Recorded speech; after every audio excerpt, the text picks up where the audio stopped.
Hello. तो आज देखने वाले हैं कुछ नाउन्स ऐसे होते हैं जो सिंगुलर और प्लूरल दोनों फॉर्म की मीनिंग अलग अलग होते हैं। वैसे कुछ नाउन्स के बारे में हम लोग देखने वाले हैं, ठीक है, जिनका सिंगुलर मीनिंग कुछ और होगा और उसे हम बनाएंगे प्लूरल तो उसका मीनिंग कुछ और होगा। फॉर एग्जाम्पल पहला है आपका, ठीक है, पहला वर्ड है, नाउन है कस्टम, जिसका मतलब होता है हैबिट। ठीक है, कस्टम का मतलब आप समझते होंगे रीति रिवाज भी होता है, ठीक है, रीति रिवाज। लेकिन जैसे ही कस्टम्स पे आते हैं इसका बनाते हैं प्लूरल, क्या इसका मीनिंग हो जाता है टैक्स। ठीक है, कस्टम का मतलब क्या होता है हैबिट, आदत, रीति रिवाज, परंपरा। लेकिन जैसे ही कस्टम्स उसे प्लूरल बनाते हैं इसका मतलब टैक्स हो जाता है। ठीक है, चलिए नेक्स्ट पे चलेंगे। ग्राउंड, जानते हैं ग्राउंड का मतलब अर्थ, धरती। लेकिन जैसे ही उसे बनाते हैं प्लूरल ग्राउंड्स, इसका मतलब क्या होता है कारण, रीजन हो जाता है। ठीक है, ग्राउंड का मतलब धरती, मैदान, लेकिन जैसे ही ग्राउंड्स करेंगे तो उसका मतलब क्या हो जाता है रीजन्स, कारण। ठीक है, नेक्स्ट चलेंगे आयरन। आयरन जानते हैं ना मेटल होता है, ठीक है, आयरन होता है मेटल। लेकिन जैसे ही उसे बनाकर करेंगे प्लूरल आयरन्स, क्या हो जाएगा फिटर्स मेड ऑफ आयरन। जो आयरन से जो वस्तुएं बनती हैं उसे क्या बोलते हैं, जो लोहे से जो बनी हुई वस्तुएं हैं उसे क्या बोलते हैं हम लोग आयरन्स। आयरन एक मेटल है, लेकिन आयरन्स जो आयरन से मिलकर जो बनता है वस्तु, हथियार जो भी बना आपका, उसे क्या बोलते हैं हम लोग आयरन्स। ठीक है, इसे थोड़ा सा आप नीचे करें। चलिए आगे चलेंगे। अब आता है वुड। ठीक है, वुड का मतलब जानते हैं ना कि वुड का मतलब होता है लकड़ी। ठीक है, वुड का मतलब क्या होता है लकड़ी। लेकिन जैसे वुड्स करेंगे, वुड का मतलब होता है लकड़ी, ठीक है, वुड का मतलब होता है लकड़ी। जैसे आप वुड्स करेंगे इसका मतलब क्या हो जाएगा जंगल। ठीक है, वुड मतलब लकड़ी, वुड का मतलब जंगल। ठीक है, एयर, एयर जानते हैं ना, हर कोई जानता है एयर का मतलब होता है हवा। लेकिन एयर्स का मतलब क्या होता है अफवाह। ठीक है, अफवाह, अफवाह के लिए और भी आपको वर्ड है बहुत सारा। ठीक है, अफवाह के लिए कौन कौन सा वर्ड है देखिएगा, अफवाह र्यूमर होता है, ग्रेप वाइन होता है, ठीक है, ग्रेप वाइन होता है, गॉसिप होता है। एक और वर्ड है आपका हियर से, इसका मतलब भी क्या होता है अफवाह। मतलब जो बात जो है, जो बात फैली हुई बात है लेकिन उसमें सच्चाई 1% भी नहीं है, उसे क्या कहते हैं हम लोग र्यूमर।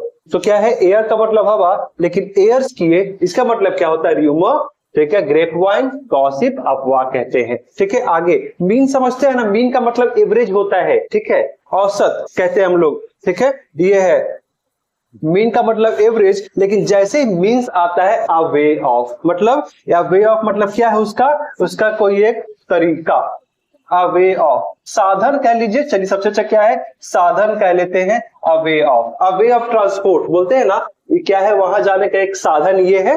ठीक है, कौन सा साधन है, अ वे ऑफ यूज करते हैं। आगे चलेंगे, नेक्स्ट वर्ड है आपका, नेक्स्ट वर्ड है आपका हम लोग कहते हैं फोर्स।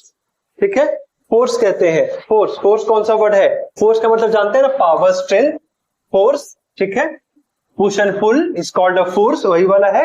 ठीक है, क्या है फोर्स का मतलब पावर। लेकिन जैसे ही फोर्सेस लगाते हैं, प्लूरल लगाते हैं, क्या होता है ट्रूप्स, और ट्रूप्स का मतलब क्या हो जाता है आपका सैनिक।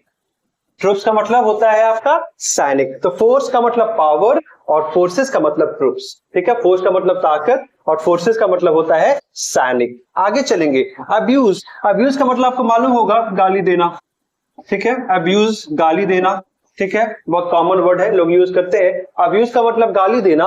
लेकिन जैसे ही अब्यूजेस करेंगे, रॉन्ग अप्रोच, रॉन्ग प्रैक्टिस, ठीक है ना, सोशल भी इसमें आता है अब्यूज, चाइल्ड अब्यूज आपने सुना होगा, सोशल, रॉन्ग प्रैक्टिस, कोई चीजें क्या है जो गलत रीति रिवाज है उसे भी क्या बोलते हैं अब्यूज, चाइल्ड अब्यूज बोलते हैं ना। ठीक है, चाइल्ड अब्यूज क्या होता है बच्चों का जो शोषण होता है। तो अब्यूज का मतलब गाली और अब्यूजेस का मतलब होता है शोषण। ठीक है, चलिए कुछ सेंटेंसेस हम लोग देखेंगे यहाँ पे। सेंटेंस है, सेंटेंस है आपका, चलिए देख लेते हैं तो सेंटेंस से क्या सही होगा वो एक बार देख लेते हैं। सेंटेंस है efforts and consistency are the mean, यहाँ पे क्या है साधन, तो ये मीन नहीं होगा, क्या होगा मीन्स होगा, मीन्स टू अचीव गोल्स, मतलब एफर्ट्स एंड कंसिस्टेंसी। ठीक है, लगातार प्रयास, और ये क्या है आपका निरंतरता, क्या है आपका उसी के से आप अपने गोल को अचीव कर सकते हैं। आर द मीन्स, साधन है जिससे आप क्या कर सकते हैं अपनी गोल को, अपने लक्ष्य को प्राप्त कर सकते हैं। ठीक है, वही आपका सही है, ये आपका गलत था क्योंकि मीन दिया हुआ था। मीन का मतलब एवरेज, औसत होता है। ठीक है, एफर्ट्स एंड कंसिस्टेंसी, दो यहाँ पे नाउन है इसलिए आर लगा हुआ है। Efforts and consistency are the means to achieve goals. ठीक है, क्या है, एफर्ट्स और कंसिस्टेंसी से आप ये चीज कर कर अपने गोल को आप हासिल कर सकते हैं। अगला चलेंगे, he resigned on the ground of ill health. क्या है, उसका तबीयत खराब था, इसी वजह से क्या किया उसने, रिजाइन दे दिया। मतलब इसका वजह यहाँ पे आने वाला रीजन है, तो ग्राउंड नहीं होगा। ग्राउंड का मतलब तो क्या होता है, मैदान होता है। ठीक है, ग्राउंड है आपका, मैदान है, ठीक, तो फील्ड है। लेकिन यहाँ पे क्या रीजन है, और रीजन के लिए कौन सा वर्ड यूज करते हैं, ग्राउंड नहीं यूज करते, कौन सा वर्ड यूज करते हैं, ग्राउंड्स यूज करते हैं। देखिएगा, आपको बताए थे कि ग्राउंड का मतलब मैदान है और ग्राउंड्स का मतलब वजह है, कारण है। तो यहाँ पे ये कारण है, खराब हेल्थ के कारण उसने रिजाइन किया, इसीलिए ही resigned on the grounds of होगा इल हेल्थ। ये आपका गलत था और ये आपका सही था, he resigned on the grounds of ill health.